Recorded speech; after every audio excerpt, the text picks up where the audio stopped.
Nah, ini akses ke Telaga Pengilon atau Bengilon ya. Tapi ini bagus banget. Mungkin karena cahaya matahari yang mulai nampak ya.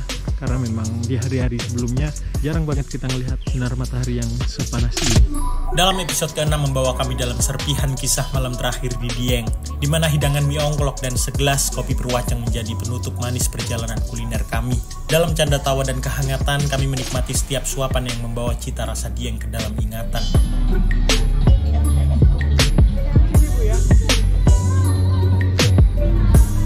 Mie ongklok. Bro, coba. Namun perjalanan masih belum selesai. Episode ke-7 memperkenalkan kami pada momen-momen terakhir sebelum meninggalkan tanah surga. Telaga Warna membuka lembaran baru dalam catatan petualangan kami. Ini harganya Rp22.000.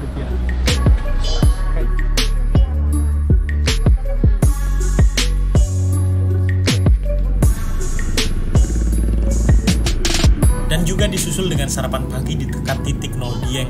Nasi megono menggoda selera dengan kelezatan khasnya. Nasi megononya aja itu harganya Rp10.000. Terus belum lauknya. Kita tadi lauk telur nambah Rp5.000. Kemudian dengan langkah yang syarat kenangan, kami melakukan check out dari hotel dan melanjutkan perjalanan menggunakan motor, meresapi keindahan jalan setapak yang membawa kami meninggalkan Dieng menuju kota Wonosobo. Keren banget Pak polisinya. Luar biasa, Pak. Semangat Pak. Nabrakan dia. Dan di sore hari menyajikan perpisahan saat kami memilih bus dari Terminal Mendolo Wonosobo untuk mengantar kami meninggalkan kota ini menuju Jakarta. Kita udah beli tiket bus Sinarjaya tujuan Pulau Gebang dengan harga Rp170.000. Episode ke-7 adalah bab terakhir yang melibatkan langkah-langkah kita dalam menyusuri setiap sudut Dieng.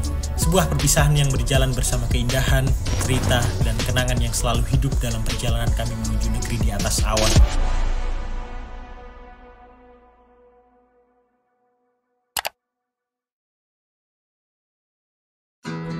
Oke, hari ini kita mau pergi ke mana? Telaga Warna.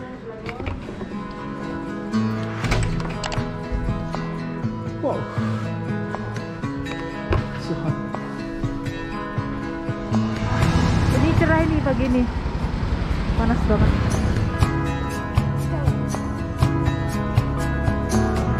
Di pagi hari yang cerah sebelum kami check out dari hotel, kami memutuskan untuk sekali lagi mencari sebuah destinasi wisata yang belum sempat kami kunjungi di hari-hari sebelumnya. Kami mengarahkan tujuan kami untuk pergi ke salah satu danau cantik yang berada di Dieng, Wonosobo.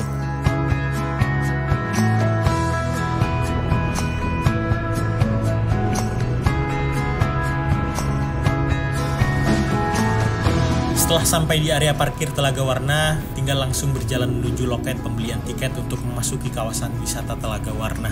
Kita udah sampai di area parkir Telaga Warna dan kita sedikit berjalan untuk menuju ke loket tiket. Saya kurang tahu berapa ada tiket di sini. Semoga saja ada Rp20.000 per orang.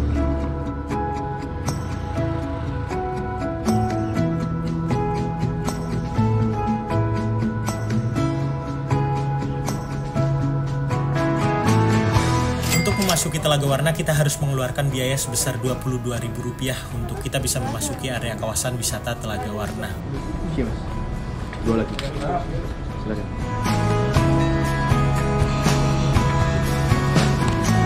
Ini harganya Rp22.000. Kayaknya sih Rp20.000. Cuma Rp2.000 ini ada asuransi. Gimana harga tiketnya? Dibandingkan wisata-wisata yang lain. Kan kemarin kan terusan kan yang dari Kawah Sikidang sama. Iya kan, cuma Rp20.000.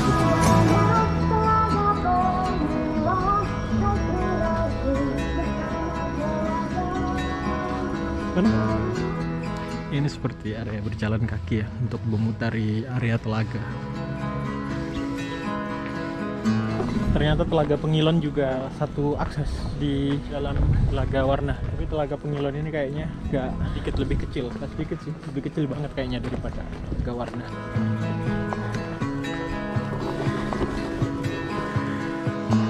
Nah, ini akses ke Telaga Pengilon atau Bengilon ya. Tapi ini bagus banget. Mungkin karena cahaya matahari yang mulai nampak ya. Karena memang di hari-hari sebelumnya jarang banget kita ngelihat sinar matahari yang sepanas ini. Terus kemudian dengan latar belakang dataran tinggi. Kami mencoba mendekat di kawasan Telaga Pengilon terlebih dahulu, melewati jalan kayu ini. Namun sayang di sudut ini tampilan Telaga Pengilon tidak terlalu bagus karena banyaknya daun yang berjatuhan di area telaga. Dan itu membuat kami langsung bergegas menuju Telaga Warna, telaga terbesar di area kawasan wisata ini. Namun sebelum kami menuju Telaga Warna, kami mencoba menelusuri jalan setapak ini. Sebuah dataran seperti pulau kecil di antara Telaga Warna dan Telaga Pengilon dengan tanda bahwa terdapat beberapa gua yang tersebar di beberapa sudut di antara dua telaga ini.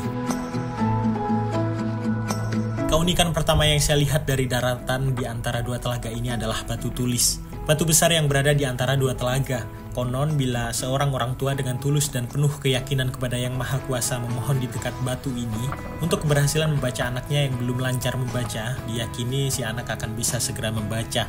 Dikatakan bahwa kekuatan magis dari batu tulis tersebut akan mengalir ke dalam anak, membuka pintu ajaib literasi dan membantu mereka memahami dunia tulis-menulis dengan cepat. Mitos ini menjadi warisan berharga yang mencerminkan hubungan antara manusia, alam, dan harapan spiritual.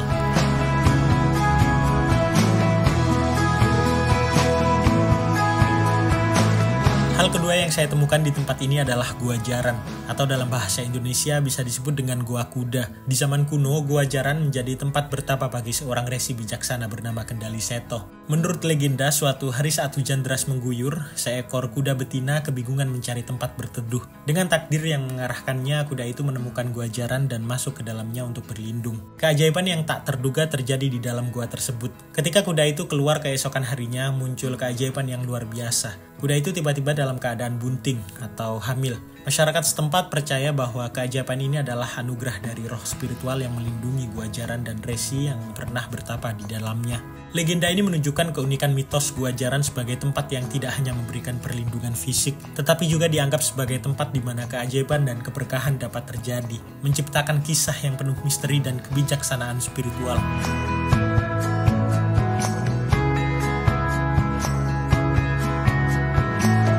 Kemudian temuan ketiga kami di sini adalah Gua Sumur. Mitos Gua Sumur mempesona dengan keberadaan kolam kecil yang dijaga oleh Eyang Kumalasari dan airnya yang disebut Tirta Prawitasari.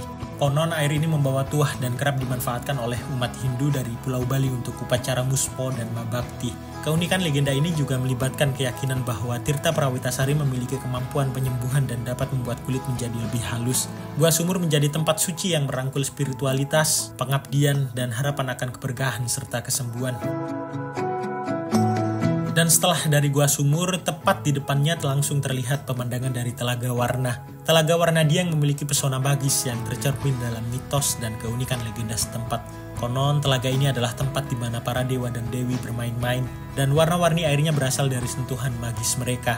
Dipercaya bahwa seseorang dengan tulus berdoa di tepi Telaga Warna, keinginannya akan dijawab oleh kekuatan gaib yang melingkupi tempat tersebut.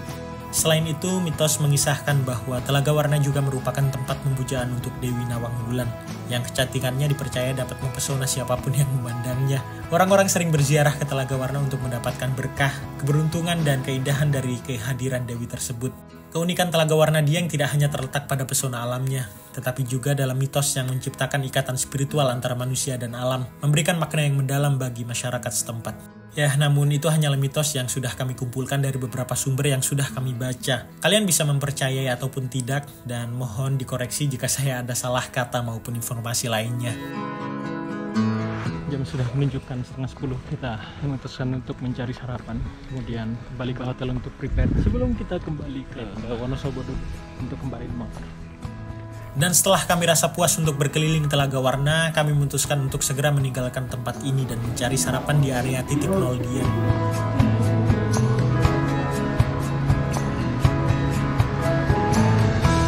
Jalanan saat itu memang tergolong cukup macet ya, karena memang masih dalam suasana liburan Lebaran Idul Adha.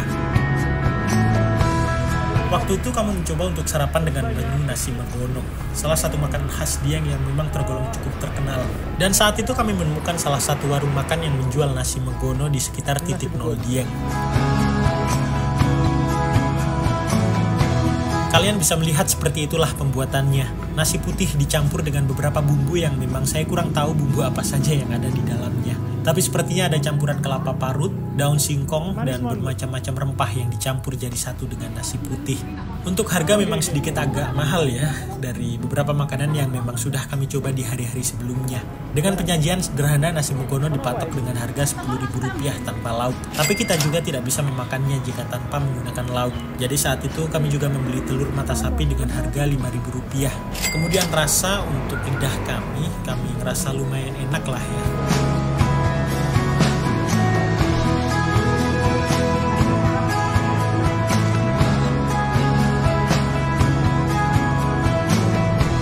Dan setelah sarapan kami langsung kembali ke hotel untuk prepare dan melakukan check out. Mungkin, ya matur nuwun Mas ya.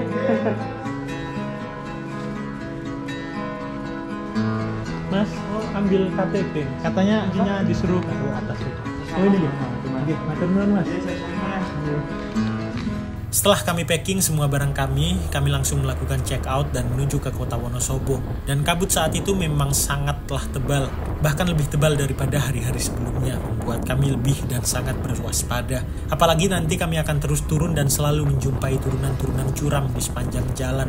Bahkan sempat kami jumpai 2 kecelakaan pada saat itu karena pandangan sangat terbatas dikarenakan kabut yang sangat tebal. Keren banget lagu isinya.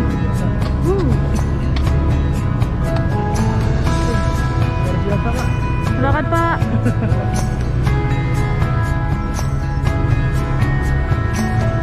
Perjalanan menuju kota Wonosobo dari Dieng memang lumayan jauh, memerlukan waktu 1 jam perjalanan. Di tengah perjalanan kami sempat membeli batagor untuk mengganjal perut kami, karena memang suhu dingin selalu membuat kami cepat lapar ya. Dan juga sembari mengistirahatkan motor kami sebentar dari panasnya rim cakram karena banyaknya turunan curam di sepanjang jalan. Mengganjal perut.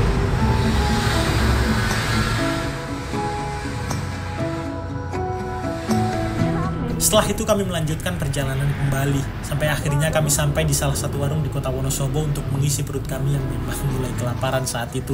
Sekalian mengisi waktu kami yang kosong untuk menunggu keberangkatan bus kami yang akan berangkat pada jam 6:30 malam. Sembari nunggu bis kita makan siang dulu. Ini nasi ayam kulit goreng. Nasi kulit goreng 12.000. Nasi pecel Jawa Timur 7.000. Ini Mendoan tambah. isi piro itu? 5.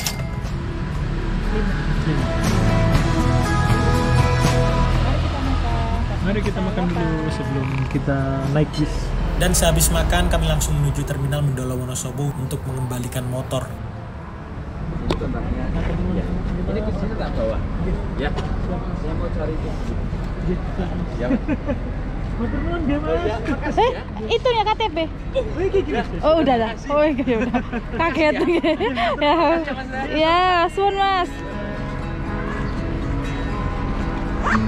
Kita udah beli tiket bus Sinar Jaya tujuan Pulau Gebang. Jadi dari Terminal Mendolo ke Pulau Gebang dengan harga 170.000. Dapat yang eksekutif toilet. Tapi sayangnya kita nggak dapet yang ada leg rest-nya. Nggak apa-apa. Ini udah tuker. Kita mau sholat dulu. Tiket bus Sinar Jaya jurusan Wonosobo Jakarta saat itu sebenarnya tiketnya sudah kami beli via Traveloka di beberapa hari sebelumnya dengan harga 175.000 saja. Ya ini tergolong lebih murah dari bus Damri saat kita berangkat ke Wonosobo kemarin. Dan juga fasilitasnya lebih istimewa ya, sangat direkomendasikan lah ya.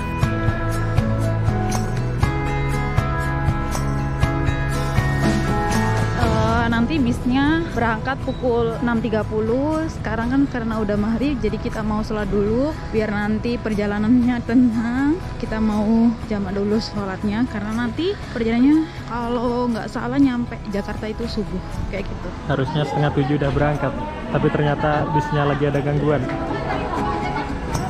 dari semua penumpang-penumpang. Kemudian pada pukul 7:30 kami sudah dipersilahkan untuk memasuki bus.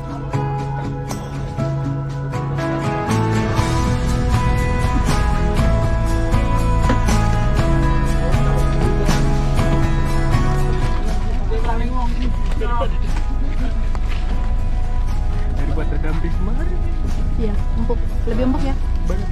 Wah, ini enak banget guys.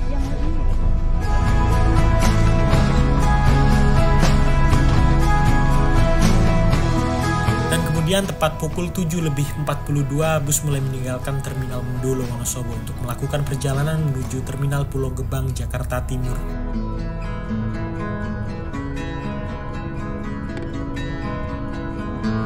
Perjalanan dari Terminal Mendolo Wonosobo untuk menuju ke Terminal Pulau Gebang, Jakarta akan ditempuh kurang lebih selama 9 jam perjalanan. Tapi jangan khawatir, kalian akan bisa tidur nyenyak di bus ini. Bus ini tergolong sangat nyaman ya, dari kursi yang empuk, terus ditambah ada colokan USB untuk kita bisa charger HP, dan ada toilet juga. Tapi toilet hanya diperuntukkan untuk buang air kecil ya. Ya, saat itu saya sudah tertidur hingga saya mulai terbangun ketika bus berhenti di salah satu rest area di Kabupaten Kendal. Dan ternyata saya baru tahu bus Sinar Jaya juga memberikan kami fasilitas makan malam secara gratis. Memang sangat recommended lah bus ini. Kita hanya tinggal memberikan tiket bus kepada petugas saja untuk mengambil jatah makan malam kami. Saat itu kita bisa memilih menu apa yang kita inginkan. Tersedia menu soto, pop mie, dan juga nasi rames. Dan waktu itu kami memilih nasi rames karena sepertinya porsinya lebih besar ya daripada menu yang lain. Udah pilih makan nasi rames terus dapat teh hangat juga. Cuma dikasih waktu setengah jam doang nih. Nanti setelah itu kita langsung naik bis. Tidak lama setelah kami melakukan makan malam, kami dipersilahkan untuk memasuki bus dan melanjutkan perjalanan kembali.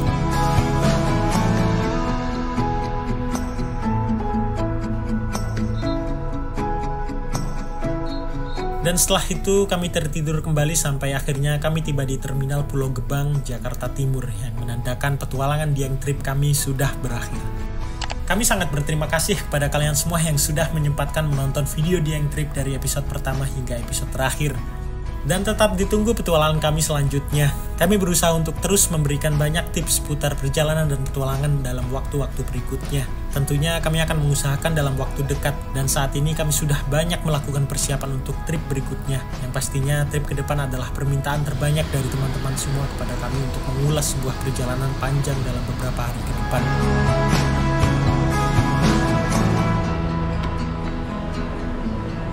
Jadi tetap ditunggu ya video-video kami berikutnya.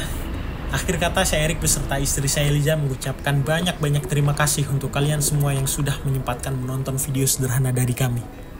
Terima kasih.